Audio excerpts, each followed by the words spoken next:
En Deportes Sin Tapujos y en mi canal de YouTube Arbitraje de Frente, vamos a hablar del tema del momento cuando la Comisión de Árbitros de CONMEBOL ha sancionado a los árbitros colombianos, al señor Nicolás Gallo y Miguel Roldán. Para hablar del tema tenemos un ex árbitro de los grandes árbitros suramericanos y mundialista, el Javier Castrilli, de Argentina. Profesor Javier Castrilli, bienvenido a Deportes Sin Tapujos. ¿Qué tal? Un gusto saludarlo. ¿Cómo están ustedes? Muy bien, profesor, gracias a Dios. Bueno, profesor, el tema esta semana fue la circular de la Comisión Arbitral de CONMEBOL, la cual sanciona indefinidamente a los árbitros colombianos Nicolás Gallo y Miguel Roldán.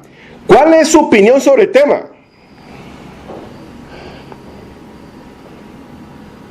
Al respecto, ¿no? Que les agradezco que me hayan llamado porque es una forma también de realizar un esfuerzo intelectual para entender la situación, para luego atenderla y darnos cuenta de las implicancias de todos y cada uno de los actos.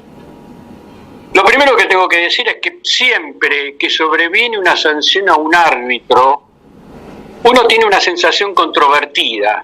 Es decir, se ha cometido un error, y bueno, yo creo que nadie puede soslayar que se ha cometido un error. Sí, se ha cometido un error. Pero a los árbitros se los tiene que sancionar cuando no tienen voluntad de cometer un error. Una persona que es inocente porque no tuvo intención de perjudicar a nadie, ¿merece una sanción?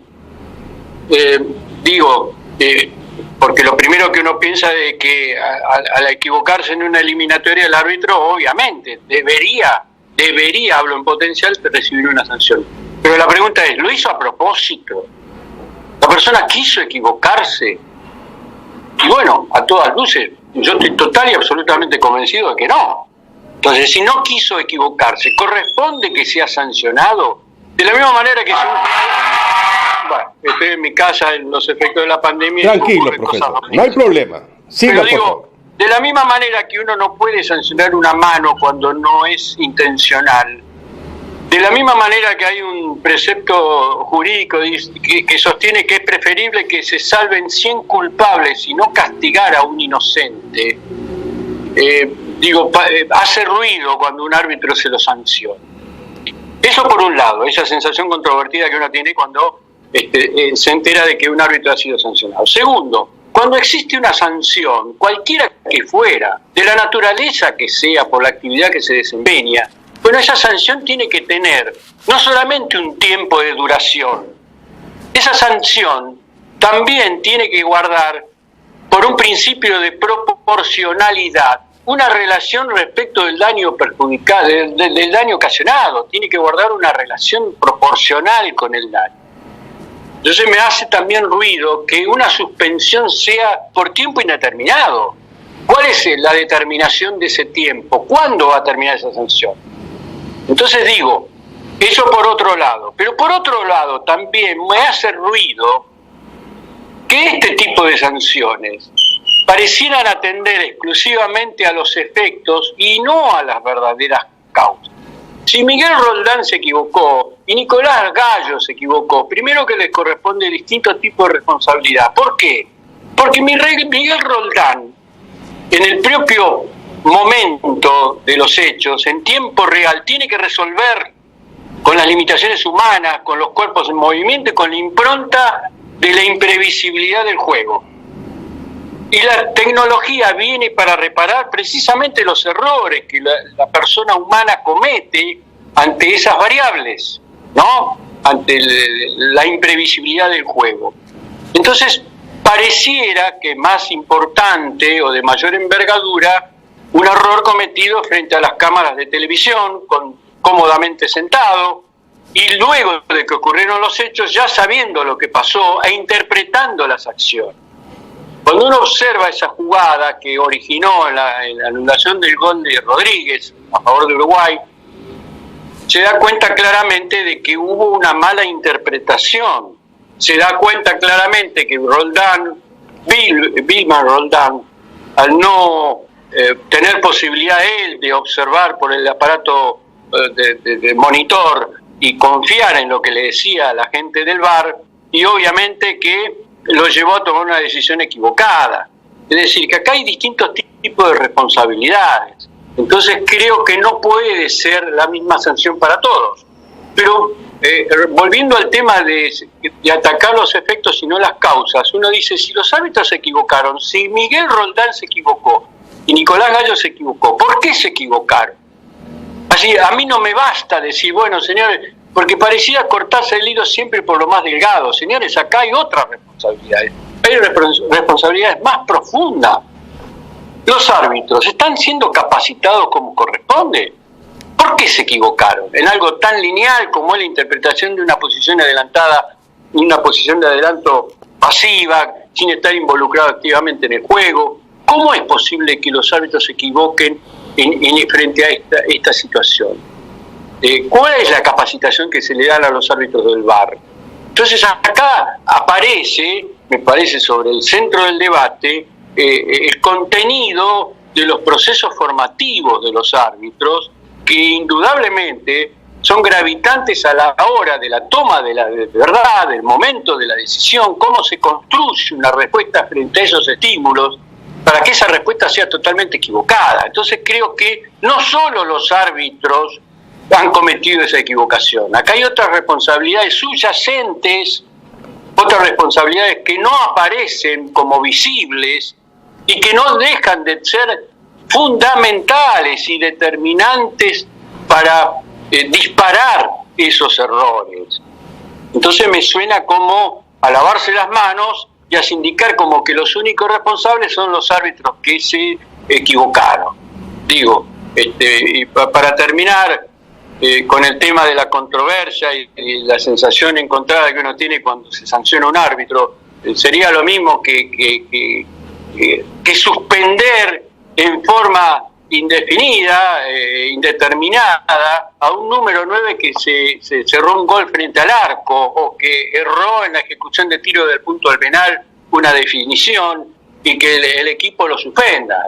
Pareciera como que lo está suspendiendo porque se equivocó y porque lo hizo en forma voluntaria, cosa que, insisto, tanto Nicolás Gallo como Miguel Roldán estuvieron lejos de hacerlo en forma voluntaria. Bueno, profe, usted ha hablado unos puntos muy importantes y me gustaría que habláramos uno por uno, hablarlo, conversarlo. Y el primer punto, usted dice que los árbitros no quisieron equivocarse. Sí, claro, usted fue árbitro, yo fui árbitro, y nosotros creeríamos que el 98% de los errores en los árbitros del mundo no nos queremos equivocar. Obviamente somos seres humanos y por alguna situación de desconcentración, llámese problemas de interpretación, nos equivocamos. Los árbitros sin querer se equivocan. ¿Merecen una sanción los árbitros? Pregunto. Bueno, ese es el sentimiento encontrado. Yo creo que si nosotros tomamos la precaución de adoptar una decisión de que esos árbitros no vuelvan a ser designados, esa decisión tiene que tener un tiempo. Y esa decisión tiene que tener una proporción con el nivel, la magnitud del error cometido. Es decir, nunca puede ser por tiempo indeterminado. Para mí ahí hay un error conceptual de lo que representa una sanción, de lo que representa una pena. Es decir, la sanción tiene que tener un aspecto individual y colectivo. Individual para que no se vuelva a cometer, y colectivo para que el resto del universo de árbitros o de personas que ejercen la misma actividad sepan que no tienen que hacerlo. Ahora, volvemos al tema de la voluntad. Digo, una sanción daría la sensación de que estoy interpretando esa conducta como una conducta voluntaria. Entonces yo creo que en lugar de hablar en términos de sanción, yo lo tomaría como una medida preventiva de suspender la designación de ese árbitro por un tiempo prudencial, que puede ser una fecha o 2 fechas, en tanto y en cuanto ese árbitro recupere la seguridad y recupere la tranquilidad y la confiabilidad que él tiene que tener en él mismo para volver a una toma de decisiones en el momento de la verdad, con la libertad total y absoluta de no tener el temor de equivocarse. Entonces yo, más que como sanción, lo tomaría como medida preventiva. Esa es la otra parte que estamos totalmente de acuerdo, que creo que la circular de la Comisión de Árbitros de CONMEBOL se equivoca, o a menos que quieran desafectarlo definitivamente del panel de árbitros y van a esperar hasta que fin de año para decirle a la federación, por favor, no tener en cuenta estos árbitros, porque lo normal sería que sean sancionados en número de fechas o en número de meses. Esa palabra indefinida sonaría que quisieran como esperar fin de año para desafectarlos de la lista de árbitros internacionales. Bueno, a ver, si uno interpreta eso, tiene que interpretar que aquellos que sancionan lo están haciendo convencidos de que lo hicieron en forma voluntaria, como cosa que me parece una aberración imaginar ese escenario. Entonces digo, ¿en qué se basa el sancionador para afirmar que los árbitros lo hicieron de manera voluntaria? Si no lo hicieron de manera voluntaria, esos árbitros nunca pueden ser dados de baja. Jamás pueden ser dados de baja. Porque por algo son internacionales, por algo la Conmebol tiene su cuota parte de responsabilidad en haber convalidado su internacionalidad, y por algo la FIFA también, al nombrarlo, designarlo sin árbitros internacionales, también tiene su responsabilidad.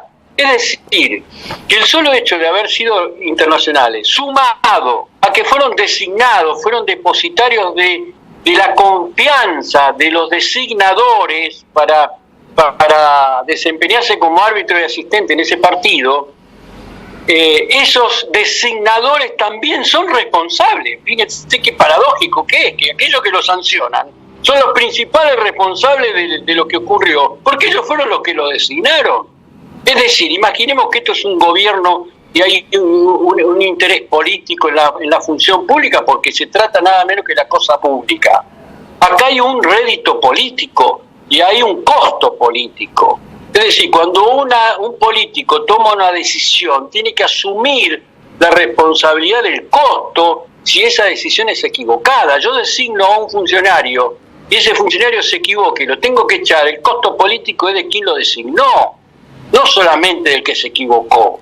Entonces aquí también hay una responsabilidad de aquellos que lo designaron, que no se puede soslayar.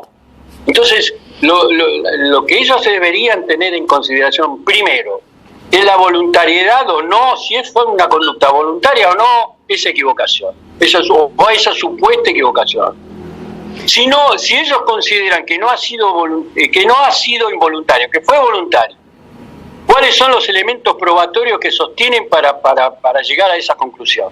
Y que demuestren esos elementos probatorios ante la Conmebol, ante la opinión pública, pero ante la justicia también, porque están hablando nada menos que de la honestidad de las personas humanas. Entonces tienen que exponerse también a la justicia ordinaria si sostienen de que ellos lo perjudicaron a Uruguay en forma voluntaria. Y lo tienen que demostrar con elementos probatorios contundentes, no con suposiciones. Entonces ya se va complicando la situación. Sí. Esta medida pareciera más como un pretender lavarse las manos y cortar el hilo por lo más delgado, de manera tal de acallar los gritos de reclamo de toda la dirigencia uruguaya, obviamente con cierta razón, porque se sintieron perjudicados. Pero bueno, entonces digo, si se tiene que tomar una medida preventiva para que esos árbitros recuperen la confianza y no vuelvan a cometer una equivocación, al menos de esa gravedad, bueno, esa medida preventiva, lo primero que tiene que tener es un tiempo Y segundo, lo que tiene que tener es un procedimiento, un mecanismo procedimental para denunciar a la opinión pública. Mire, con estos árbitros vamos a tener unas charlas de capacitación, de actualización y de acompañamiento psicológico y de acompañamiento institucional para que estos árbitros recuperen esa confianza y no se vuelvan a equivocar. Estamos con Javier Castrilli, uno de los grandes árbitros suramericanos y del mundo. Profesor, ¿usted estaría de acuerdo con el retiro de la presidencia de la Comisión de Árbitros de Conmebol del señor Seneme? Mire, no sé, me parece como que no sé, el simple hecho de analizar una suspensión de los árbitros no es causa suficiente como para pedirle la renuncia y que sea retirado. Me parece como que de la misma manera que para sancionar un árbitro y juzgar sus conductas voluntarias o no, me parece que elementos para justificar el pedido de renuncia de CNM deberían ser lo suficientemente contundentes, probados y reiterados como para solicitar semejante pedido, ¿no? El solo hecho de haber sancionado a los árbitros, uno puede criticar como cualquiera porque es materia opinable y porque obviamente estoy convencido de que la medida adolece de determinados ingredientes que debiera tener, que tendría que presentarse de otra manera y que tendría que tener otros ingredientes, pero no me parece que sea por el solo hecho de suspender de esa manera a los árbitros sea el motivo suficiente como para pedir una renuncia. Otro tema importante que usted manifiesta es que unificaron la sanción de Miguel Roldán con la de Nicolás Gallo, y viendo el video, escuchando los audios, creo que Miguel Roldán cumplió con el protocolo del VAR, es no levantar y cuando termine la jugada, levantarla si tiene alguna duda. Sin embargo, ha sido sancionado. Creo que Miguel Roldán cumplió con el protocolo.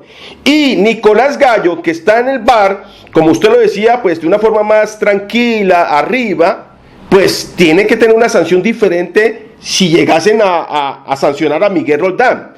Pero por otra parte, quiero preguntarle sobre el árbitro a VAR, el señor Andrés Rojas. ¿Qué responsabilidad tiene él en esta situación? Bueno, la responsabilidad principal cae sobre el árbitro VAR, ¿no? En este caso también es partícipe necesario de esa toma de decisión porque de lo actuado por el VAR se tienen que evaluar las consideraciones y las declaraciones de todos y cada uno. Para eso se guardan los audios y los videos. Entonces, para llegar a la conclusión de que se tenía que anular el gol, participaron las opiniones de ellos. Fíjese usted que, por ejemplo, en este caso Vilmar Roldán no tiene absolutamente nada que ver porque ni siquiera fue a mirar el monitor. Él se valió de la apreciación del árbitro VAR y de la VAR. Entonces creo que sobre ellos dos recae la principal responsabilidad. Y como usted bien dice, Miguel Roldán siguió el protocolo, es decir, si yo tengo una duda de que intervino o no intervino, yo también tengo el derecho a equivocarme. Por eso digo, a ver, hay que separar la paja del trigo, no se puede meter todo en la misma bolsa y por el escándalo mediático y por la presión de Uruguay sancionar así porque sí, de una manera indiscriminada y también con la carga de lo que representa en forma indefinida, ¿no? Me parece que es un daño enorme que se está generando a la persona humana del que se siente sancionado.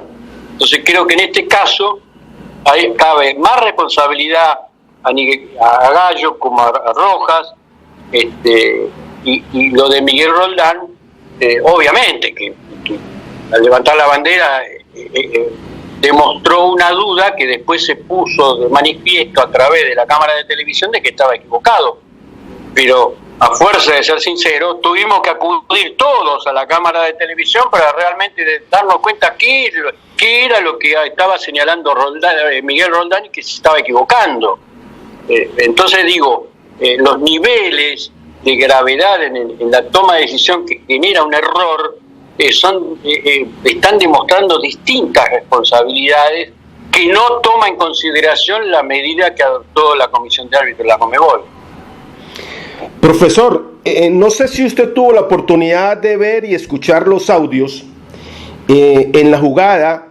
¿Por qué cree usted que un árbitro como Nicolás Gallo, que es considerado uno de los mejores en la parte del VAR, al parejo con el señor Leodán González de Uruguay y con el árbitro Vigliano de Argentina, son considerados los mejores en el tema del VAR? ¿Por qué cree usted que un árbitro como Nicolás Gallo se haya equivocado en esa jugada? Y no, bueno, son consideraciones muy profundas y complejas. Yo lo que estoy viendo y que lo venimos denunciando desde la implementación del VAR a la fecha en las definiciones no solo de Copa Libertadores, sino también de eliminatoria. Primero y principal es la recurrencia de los errores. No existe fecha eliminatoria en donde no se cometan errores. Errores incluso con mayor incidencia en el desarrollo del resultado de los partidos, con mayor incidencia de lo que fue en el partido Uruguay-Paraguay, con mayores perjuicios. Y que no se han tomado decisiones tan graves como las que se tomaron en esta oportunidad. Entonces esa recurrencia de errores está demostrando que existen problemas realmente importantes en la implementación en la operatoria del VAR. Entonces uno se pregunta cuál es el contenido de la multiplicidad de cursos que se brindan periódicamente a los árbitros que operan el VAR. Uno ve errores que son inaceptables, que son incomprensibles, errores, reitero que esa recurrencia hace suponer de que ¿por qué no nos preocupamos y ponemos mayor énfasis en solucionar los problemas de la formación de los árbitros, en los problemas que se genere, que se ponen de manifiesto, como por ejemplo la demora en tomar una decisión, el miedo a tomar una decisión, que se pone de manifiesto cuando existen los gritos, la superposición de voces, en donde todo es producto del estado de nerviosismo, del estrés, en ese ambiente de caos, de desesperación y de temor puesto en evidencia a través de esos gritos y de ese caos. Es difícil imaginar que las decisiones puedan ser realmente las que necesita un juego con tanta envergadura, ¿no? Con tanta trascendencia, importancia para el futuro de las selecciones nacionales. Creo que el ambiente, el clima que debe reinar en una sala de video es diametralmente opuesto al que se pone en evidencia en los partidos que hay al menos acá a nivel de la Conmebol. Y uno observa cómo operan en otras latitudes como las ligas desarrolladas en Europa, en donde el nivel de errores se fue reduciendo a su mínima expresión, y es diametralmente opuesto. Y lo que aconseja cualquier persona que asesora respecto de la formación de los árbitros del VAR, lo primero que dice es la tranquilidad con la que se tiene que trabajar, operar, y es precisamente siguiendo una cadena de responsabilidades y una cadena jerárquica en donde el mayor responsable es el árbitro del VAR, es el que tiene que conducir las consultas y la operatoria y la cadena para transmitir las decisiones al árbitro central. Entonces me parece que lo más importante acá es precisamente caer en las verdaderas causas, en los verdaderos motivos, y que yo no tengo ninguna duda que está en el proceso formativo y que lo que ocurrió el otro día es la consecuencia directa, es la punta del iceberg que se hace visible con un error, con una equivocación, pero que no es precisamente lo más importante. Acá se puso un énfasis total para solucionar lo urgente y no lo importante. Y lo urgente para los dirigentes es acallar a los gritos de los dirigentes uruguayos y a justificar, a lavarse la mano diciéndole nosotros ya cumplimos, sancionamos a los árbitros. Profesor, para terminar, no lo puedo dejar sin preguntarle su opinión. Días pasados, en un partido del fútbol argentino, el árbitro internacional Néstor Pitana empuja de una forma brusca, yo diría hasta violenta, a un jugador. ¿Cuál es su opinión sobre esto? Que de un árbitro que fue considerado el mejor árbitro del mundo cometa semejante error al empujar a un jugador. Bueno, primero y principal, conceptualmente, no por dirigir una final de la Copa del Mundo estamos en presencia del mejor árbitro. Todos aquellos que pasamos por el arbitraje sabemos que la enorme mayoría de las designaciones responden muchas veces a una multiplicidad de variables en donde también se considera el factor político. Entonces, no necesariamente aquellos que dirigen partidos importantes y trascendentes o finales esa designación es producto exclusivamente de su mérito técnico y de sus aciertos en la carrera, sino que también puede responder a otros factores.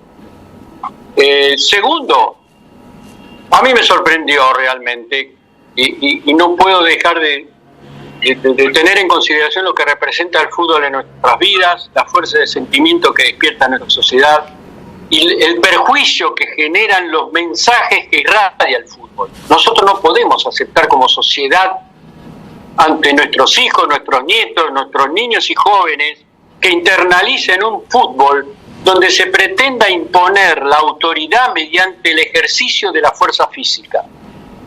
Eso tiene que ser enteramente reprochable para todos aquellos que defendemos la libertad y defendemos la democracia y queremos que desde el fútbol se eduque con ejemplos de valores que garanticen una vida democrática en armonía, donde se respete el plexo normativo, los derechos del otro y respetar a quien tenemos enfrente con intereses contrapuestos, compartiendo un espacio y un tiempo, y aunque piense distinto, aunque sienta diferente, hacerlo dentro de un marco de armonía y respeto por la ley y de esos derechos. No podemos nunca callarnos la boca cuando vemos la prepotencia, la violencia física en manos de un árbitro.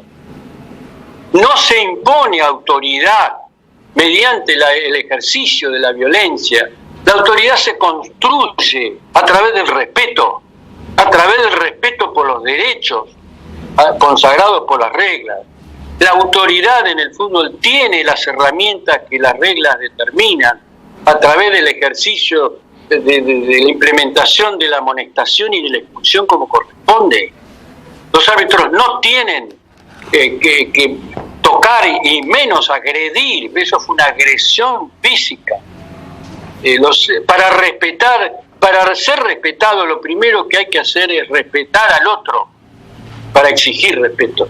Y eso es lo que tiene que saber un árbitro siempre que ingrese a un campo de juego. Él se tiene que despersonalizar y estar convencido que lo que está ingresando al campo de juego es la investidura de la autoridad conferida por las reglas de juego.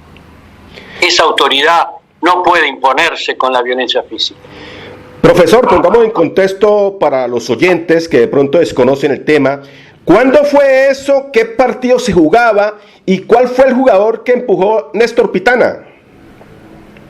El partido fue la final del campeonato entre Racing Club y Colón de Santa Fe. En oportunidad que se estaba produciendo un cambio, ganaba Colón ya 3-0, se estaba produciendo un cambio y Pitana interpretó que el jugador Bernardi, que se estaba retirando del campo de juego, estaba haciendo tiempo. Entonces, para eso el árbitro tiene la amonestación. Y si considera que se demora en la salida, tiene la expulsión y no se realiza el cambio. Es decir, tiene todas las herramientas para solucionar eso. Y después tiene agregar tiempo para recuperar. Es decir, es la medicina adecuada en el momento y el tiempo, la forma que determina el marco normativo. Entonces, ahí está la gravedad de los hechos está dimensionada precisamente por la investidura de quien la llevó a cabo, habiendo tenido el recorrido legal, hizo ejercicio de la fuerza física, violentando incluso la propia legalidad, porque el jugador tampoco está obligado a salir del campo de juego corriendo. El jugador se estaba retirando y no está obligado a salir corriendo, no está obligado tampoco a salir a un paso apresurado. El jugador tiene que salir, y si el árbitro cuenta los segundos que tarda en salir, si interpreta que lo está haciendo a propósito porque se demora, reitero, tiene que hacerlo. Y si insiste, tiene que escucharlo. Y si considera que es un paso normal y se está demorando, tiene la otra herramienta, que es agregarle el tiempo para recuperar. Entonces eso es lo que precisamente no pasó, y que se equivoca Pitana porque obviamente se dejó llevar por los impulsos, se dejó llevar por su temperamento, se dejó llevar porque precisamente por no tener presente estos conceptos que para mí son fundamentales, estos valores con los cuales se tienen que formar los árbitros. Formar los árbitros no es hacer chorizo, ¿no? Sacar chorizos en serio. La formación de un árbitro requiere una formación en valores. En tanto y en cuanto se sigan construyendo árbitros sin valores morales, éticos, lamentablemente seguiremos teniendo simples sancionadores de falta y manipuladores de juegos, pero nunca jamás vamos a seguir teniendo árbitros. El árbitro es un todo integral, en donde la parte humana, el factor humano importa muchísimo. Lo demás es otra cosa, la formación técnica, la formación física, la idoneidad, los recursos, la complementación con los asistentes, toda la mecánica arbitral, eso se aprende, pero sobre la base de la formación humana. Y eso es lo que tenemos que tener presente. Un árbitro, lo que representa un árbitro y los mensajes que se irradian del fútbol, en tanto el fútbol como deporte está educando. Desde Argentina, Javier Castrilli, uno de los grandes árbitros suramericanos y del mundo. Profesor, muchas gracias por estar aquí en Deportes Sin Tapujos en Cali, Colombia. Al contrario, un gusto saludarlos, un abrazo para todo Colombia.